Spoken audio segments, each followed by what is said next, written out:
তুমি জানো না তোমার মৌত কখন, পৃথিবীর কেউ জানে না তার মৌত কখন। সুতরাং তোমার মৌতটা যেন এমন না হয়, মৌতের পরে এমন রেকর্ড তোমার দুনিয়াতে থাকবে যে রেকর্ডের কারণে তুমি কবরে শুয়ে শুয়ে গুনাহ পাবা, এমন রেকর্ড যেন তোমাদের না থাকে। যুবক, আজকে তোমাদেরকে বলি, তুমি যদি মুসলমানের সন্তান হয়ে থাকো তাহলে আজকে তোমাকে এই চিন্তা করতে হবে, এমন কাজ আমি করব না যেই কাজের জন্য আমাকে মৃত্যু পরবর্তী জীবনে আমাকে গুনাহ পেতেই থাকবো, এই কাজ আমি করব না। এটা মুসলমান, এটা হলো মুহাম্মদ সাল্লাল্লাহু আলাইহি সাল্লামের কলিজার টুকরা উম্মত।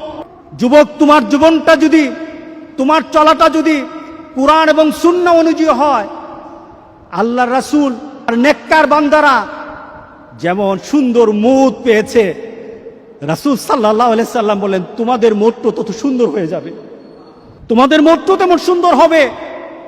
রাসূল সাল্লাল্লাহু আলাইহি সাল্লাম বলতেছেন তুমি দুনিয়াতে যেভাবে চলবা মৌতটাও তেমন হবে।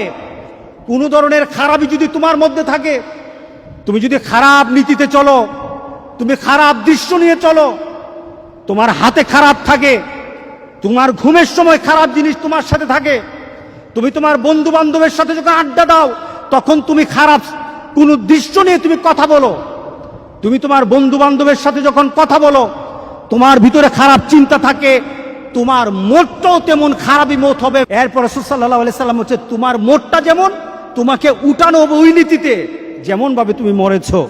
শুধু তাই নয়, কামা তুবাচুন তুহশারুন, যেমন ভাবে তোমাকে উঠানো হবে তেমন ভাবে তোমার হাসর হবে। সুতরাং দুনিয়া যেমন হাসর তেমন, দুনিয়া যেমন মৌত তেমন, দুনিয়া যেমন কবর তেমন।